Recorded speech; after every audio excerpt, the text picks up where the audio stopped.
Hello, my name is Tony Beers, and this is Movie Grades. And just like the movies, we play out our last scene.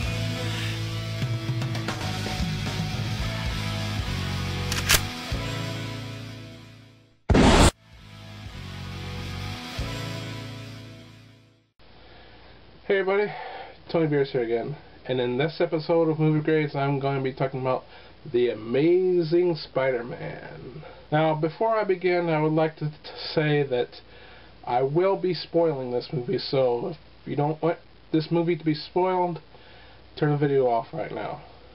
But if you don't mind spoilers, keep listening. And I have a lot to say about this movie, so it's probably going to be in two parts.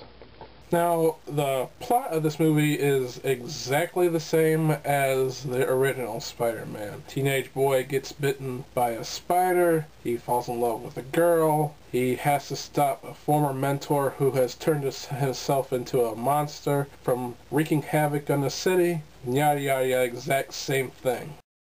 Now, I've made several videos before on the trailers and other things leading up to this movie.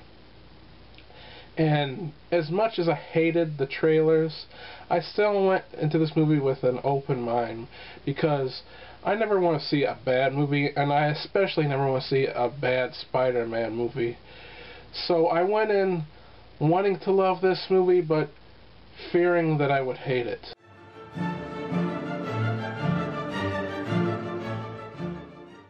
Now, I usually start off with the bad of the movie, but there's so much about this movie that I didn't like. Let's start off with the good and get that out of the way. One of the best things about this movie is the action.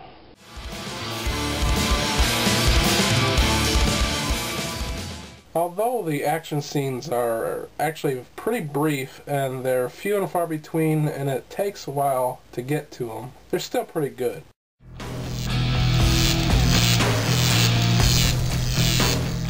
The CGI is pretty good, especially on Spider-Man himself. But the lizard can look really goofy when they show him head on. When they show him at the side or from the back or in motion, he looks okay, but when they show his face, he looks pretty goofy. In fact, he looks like one of the Goombas from the Super Mario Brothers movie. The 3D was really good. It's the best 3D I've seen this summer, aside from the Avengers, of course. But it's really good. I mean, when Spider-Man's shooting his web at you, it really looks like it's coming at you. 3D is really excellent in this movie.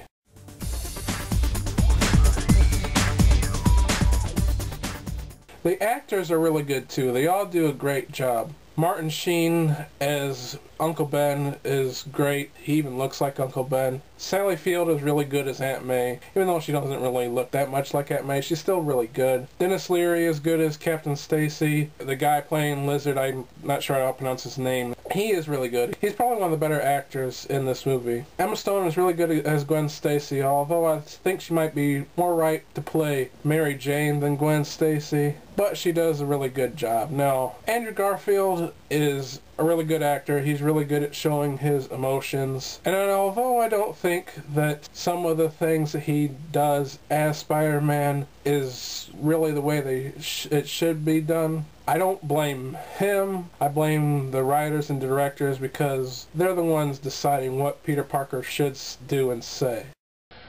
For those of you who've seen my reviews of the trailers for this movie, I was afraid that Peter Parker was gonna start fighting crime before Uncle Ben died, and I thought that was a bad idea.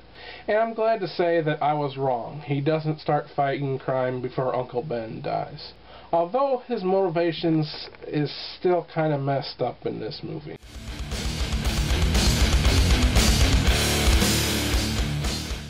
After Uncle Ben dies, Spider-Man quickly knows that his killer is a criminal that he could have stopped. So Spider-Man goes on this obsessive manhunt. So instead of learning to use his powers to help people and stop all crime, he solely goes after this one individual. He is ignoring all other crime and people in danger, which completely goes against what Uncle Ben taught him. So instead of becoming a selfless hero. He becomes even more selfish by trying to get revenge on this one guy who he never catches. So while Spider-Man was on his manhunt, there could have been several crimes committed and several people hurt, all because Spider-Man was too busy worrying about himself. So he didn't learn anything from Uncle Ben, and it's not until much later that he learns responsibility, and not from Uncle Ben. The original movie handles this much better because Spider-Man catches the guy almost immediately, and after unmasking him, he then realizes that he was Uncle Ben's killer that he could have stopped. The order of him catching the guy first, then learning that it was the guy Peter could have stopped, is very important. For some unknown reason, they decide to reverse this order, and it screws everything up. This is the most important thing about Spider-Man, and they didn't even get it right.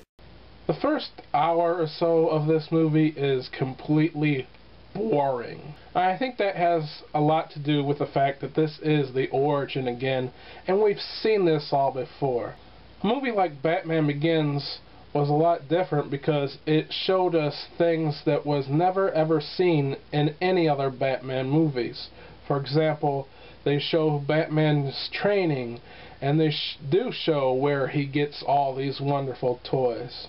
In this movie, there's nothing in this origin that we haven't seen before. The whole time I'm watching this part of the movie, I'm going, okay, we know. He falls in love with a girl. He gets bitten by a spider. His uncle dies. He has to fight the green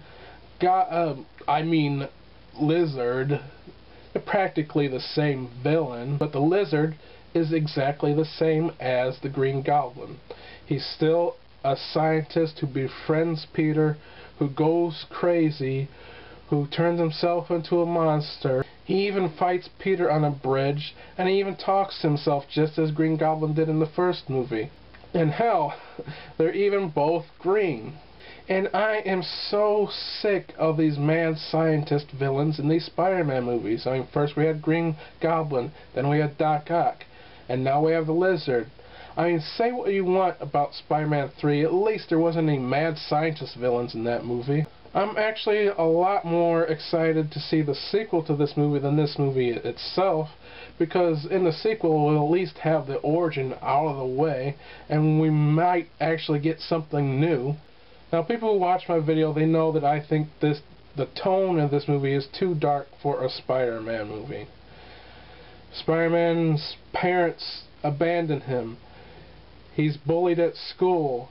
His Uncle Ben dies. And here's a spoiler, Captain Stacy dies. Yeah, Captain Stacy dies in the comics, and Uncle Ben dies, but they don't die in the very same issue. I mean, couldn't they wait and kill off Captain Stacy in one of the sequels? And since Gwen is introduced into this movie, we know that she's gonna die eventually. So that means that someone is always going to die in one of these Spider-Man movies, and it'll become a joke. People will go to the new Spider-Man movie and say, hey, the new Spider-Man movie is coming out. I wonder who's going to die this time. It'll become very cliche. And the visuals themselves are too dark. For example, Spider-Man never goes out during the day. He's always out at night. Now, some people will say, well, you know, he's a teenage boy. He's going to school during the day. But hasn't anybody ever heard of weekends or holidays where he can be out during the day? Whether we know it or not, lighting in a movie affects our mood. If a movie's darker, our mood is a little bit lower. If it's lighter, our mood is lifted a little bit. And this movie is visually very dark. Like I said, it's always at night. Peter's home is lit very dark. It's raining a lot in this movie. And all these visual cues brings the movie down. Instead of looking to Batman Begins for its inspiration, it should look to a movie like The Avengers. The Avengers has the right tone that a Spider-Man movie should have. And think about the lighting in that movie. There was hardly any scenes at night. In fact, the huge fight at the end was out during the very bright day, which helps lift the mood.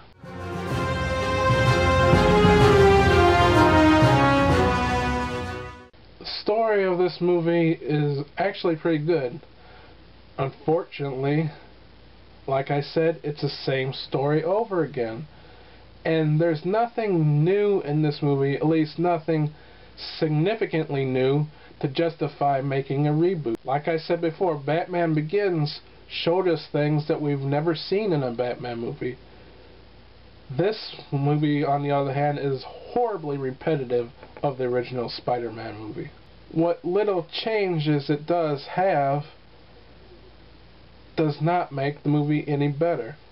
For example, the so-called untold story of Spider-Man's parents goes nowhere in this movie. And everything that's shown of his parents is already in the trailer. It has no resolution whatsoever. It's forgotten about halfway through this movie. This movie sets up this big mystery of what happens to Peter's parents, and they never solve this mystery. As I said before, this is advertised as the untold story, and it's still untold because they never finished the story. But when you advertise the first movie as having things that were never told in any other movie, then you better have those things in that movie. And this movie doesn't. Now, regarding the mechanical web shooters, I'm indifferent to them. Organic, mechanical, it doesn't really matter to me. The essence of the character is more important to me than what he wears on his wrists. But organic actually makes more sense, because why would he gain all the powers of a spider if he's not gonna spin webs? Okay, some will say that Peter making the mechanical webs shows how smart he is, which, yeah, that's true. But for me, a person doesn't have to build something to prove that they're smart to me. I mean, Stephen Hawking is a genius, and he's never built anything his entire life. And the thing about these web shooters in this movie is that he doesn't make the web fluid himself as he does in the comics. He flat out steals the web fluid, which completely goes against his character. And another big thing about the mechanical web shooters in the comics is that Peter is always running out of web fluid and he's got to replace the cartridges. But in this movie, he never runs out of web fluid. And I was thinking, well, what if he does run out of web fluid? Then he'll just have to steal it again, which, again, like I said, goes against the character. Now, Peter doesn't really look or act like he should in this movie. For example, they try to downplay the whole nerd thing.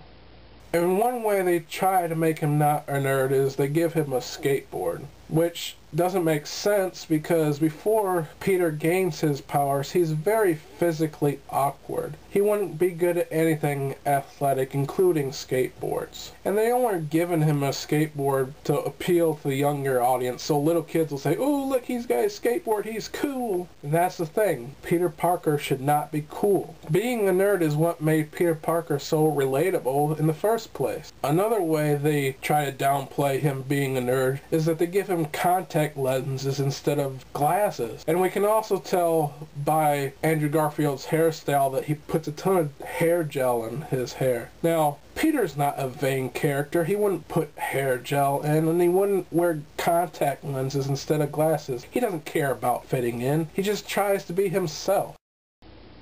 Now, some people might say, well, they're just trying to make him be the average teenager. But Peter is not the average teenager. He is above average academically.